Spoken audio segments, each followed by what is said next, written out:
উচ্চ মাধ্যমিকে বাংলা দ্বিতীয় পত্রে একটি টপিক রয়েছে বৈদ্যুতিন চিঠি।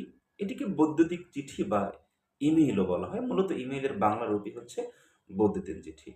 তো বিষয়টি কিন্তু আসলে অতটা জটিল নয়। আ আমাদের অধিকাংশ শিক্ষার্থীরা যে ভুলটা করে যে এটি লিখতে গিয়ে আসলে তারা স্ট্রাকচারে ভুল করে, যার কারণে কিন্তু পরীক্ষায় নাম্বার অনেক কমে যায়। তো মূলত এই ভিডিওতে আ একটি ডেমো ইমেইল বা ডেমো বৈদ্যুতিন চিঠি দেখানো হয়েছে, যেখানে বৈদ্যুতিন চিঠি লেখার সম্পূর্ণ নিয়ম আ বা গঠন দেখানো হয়েছে যে কিভাবে লিখলে, কোন সিস্টেমে লিখলে শিক্ষার্থী পূর্ণাঙ্গ নম্বর পেতে পারে। তো কথা না বাড়িয়ে আমরা মূল ভিডিওতে যাব এবং দেখব বৈদ্যুতিন চিঠি কিভাবে সহজে লিখতে হয়। শিক্ষার্থী বন্ধুরা, আমরা ইমেল বা বৈদ্যুতিন চিঠি বা বৈদ্যুতিক চিঠি লেখার নিয়ম দেখে নেব। প্রথমে আমরা মূল কিছু বিষয় যেগুলো আমাদের মনে রাখতে হবে সেরকম কিছু জিনিস দেখে নেব। ১ নম্বর, ইমেল নম্বর বা ঠিকানা অবশ্যই ইংরেজিতে লিখতে হবে। কারণ ইমেল নম্বর কিন্তু আ বাংলায় বা অন্য কোনো ভাষায় হয় না। তো ইয়াহু বা জিমেইল যেকোনোটিই ব্যবহার করা যেতে পারে, কিন্তু ইংরেজিতে লিখতে হবে। এবং এগুলো প্রত্যেকটি ইংরেজি ছোট হাতের অক্ষরে লিখতে হবে। ইমেইল লেখা শেষে কোনো খাম দেয়া যাবে না। খাম চিঠির জন্য প্রযোজ্য, ইমেইলের জন্য নয়। মূল লেখায় কোনো ইংরেজি শব্দ বা ইংরেজি শব্দের বাংলা উচ্চারণের রূপ লেখা যাবে না। অর্থাৎ ভেতরের যে অংশ রয়েছে, মূল অংশ, সেখানে কোনো ইংরেজি লেখা যাবে না। ৫ নম্বর, ইমেইল ১ পৃষ্ঠা বা সর্বোচ্চ ২ পৃষ্ঠা লেখা যাবে। তবে ২ পৃষ্ঠা লিখতে বাম পার্শ্বের পৃষ্ঠা দিয়ে শুরু করবে। আমরা একটি ডেমো ইমেইল দেখব। মনে করো পরীক্ষায় একটি প্রশ্ন আসলো, বড় বোনের বিয়ের নিমন্ত্রণ জানিয়ে বন্ধুকে একটি বৈদ্যুতিক চিঠি বা ইমেইল লেখো। এখন এখানে একটি বিষয় খেয়াল রাখতে হবে। এখানে কিন্তু বলেছে বন্ধুকে, অর্থাৎ একজন বন্ধুকে পাঠাতে বলা হয়েছে। এটি মাথায় রাখতে হবে। তো একাধিক জনকেও পাঠাতে বলতে পারে, তবে তার স্ট্রাকচার একটু ভিন্ন, সেটা আমি এটার পরে দেখাচ্ছি। একজনকে পাঠাতে হলে এরকম নিয়মে লিখতে হবে। প্রথমেই টু rafi@gmail.com এবং ফ্রম rumi@gmail.com। নামের পরে কোনো সংখ্যা ব্যবহার করা যেতে পারে, যেমন রাফি 123, রুমি 004 ইত্যাদি ইত্যাদি, বা এরকম লিখলেও হবে। সেন্ট একটি ডেট এবং সময়, এরপরে সাবজেক্ট বড় বোনের বিয়ের নিমন্ত্রণ। মনে রাখতে হবে এই যে কোলনগুলো দেয়া হয়েছে, এগুলো যেন এক লেভেলে থাকে, তাহলে দেখতে সুন্দর লাগে এবং নিয়ম সেটাই। প্রিয় রাফি, কারণ আমরা যেহেতু রাফির কাছে পাঠাচ্ছি, এখানে টুতে রাফির নাম রয়েছে, সে কারণে প্রিয় রাফি।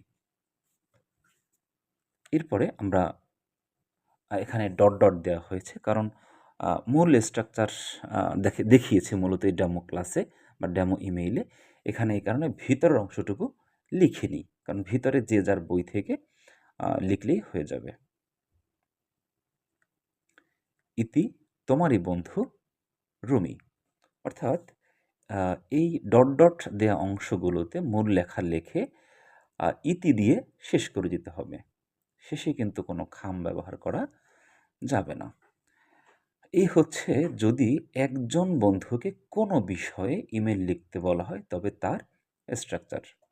এবারে এই ইমেলটি যদি একাধিক বন্ধুকে প্রেরণ করতে বলা হয়, অর্থাৎ একসঙ্গে একটি মেইল লিখে একাধিক বন্ধুকে এক ক্লিকে পাঠাতে হবে বা একসঙ্গে পাঠাতে হবে, তাহলে স্ট্রাকচার একটু ভিন্ন হবে।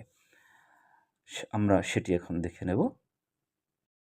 তো বন্ধুরা, ওই একই মেইল যদি একটু ভিন্নভাবে দেয়া থাকে, ধরো ওই মেইলটি এরকম আসলো যে বড় বোনের বিয়ের নিমন্ত্রণ জানিয়ে বন্ধুদের একটি বৈদ্যুতিক চিঠি লিখো। এখানে বন্ধুদের ব্যবহার করা হয়েছে, অর্থাৎ একাধিক জনকে পাঠাতে বলা হয়েছে। এখানে স্ট্রাকচার একটু ভিন্ন হবে, যে প্রথমে আগের মতোই টু রাফি, অর্থাৎ আমরা রাফির কাছে পাঠাচ্ছি। এরপরে ফ্রমে rumi@gmail.com, এরপরে সিসি, এই যে সিসি নামক একটি ঘর আনলাম। সিসি মানে হচ্ছে কার্বন কপি, এবং এখানে ৩টি মেইল নম্বর লেখা হয়েছে: reza@gmail.com, shumi@gmail.com, meme@gmail.com। এটি আসলে ব্লু কালার হয়ে গিয়েছে, এটা আমার এডিটিংয়ের ভুল ছিল, এটি সাদা করতে ভুলে গিয়েছিলাম। যাই হোক, এখন সিসির ঘরে লেখা মানে হচ্ছে, বা সিসির ঘরটি আনার মানে হচ্ছে, এই মেইলটি রাফি তো পাবেই, এবং তার সাথে সাথে রেজা, সুমি এবং মিমও পাবে, এবং এরা একে অন্যের ব্যাপারে জানবে। অর্থাৎ রেজা জানতে পারবে যে এই মেইলটি আর কাকে কাকে পাঠানো হয়েছে। রাফি জানবে যে এই মেইলটি সে ছাড়াও রেজা, সুমি এবং মিমের কাছে পাঠানো হয়েছে। অর্থাৎ একে অন্যের কথা জানবে যে সে ছাড়া আর কাকে কাকে মেইলটি পাঠানো হয়েছে। এবারে আমরা একটি বিসিসির ঘর আনবো, অর্থাৎ ব্লাইন্ড কার্বন কপি, এবং এই ঘরটি ফাঁকা রাখবো। ইচ্ছে করলে এই ঘরটি না এনেও পারা যায়।